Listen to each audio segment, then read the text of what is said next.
Mayong adlaw mga igsuon, karong adlaw magisgot ako tawag mga pulong nga makatabang sa tua nga manginabuhi nga Kristohano no makahatag og kalinaw sa matag usa kanato usahay sa atong kinabuhi makasinati tao relasyon nga dili maayo para nato tinuod ang gisugo sa Ginoo nga higugmao nato tong kaaway, higugmao nato tong silingan, higugmao natong tanan pero unsaon kung usa ka relasyon perminti lang din nagdala nato kalayuhon kasakit o kalayo sa Ginoo. Ang pulong sa Dios nagingon sa unang Korinto 15:33 ayaw pagpanlimbong.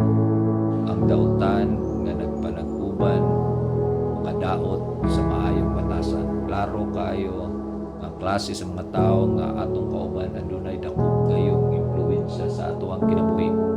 Kung sa ka tawo perminti magdala nato palayo sa Ginoo, dili magsuporta sa atong pagtuo o sige na lang discourage o mahimong kinahanglanon gyud nga atong putlon o pahimong pagminus sa ato ang koneksyon. Dili pasabot nga wala na tayo gugma nila, kung dili nagpasabot nga mas gipilit nato ang atong relasyon sa Ginoo ug ang kaluwasan ug kalinaw sa atong kalag. Ang tinuod na gugma usahay makita sa pagpahilayo kay pinaagi ana atong giatagan og luna ang Ginoo sa pagpadala sa mga tawo nga mahimong panalangin ug tinudanay nga makauban nato diha sa pagtuo. Mga igsuon, ayaw kahadlok kung kinahanglan nimo buhaton kini.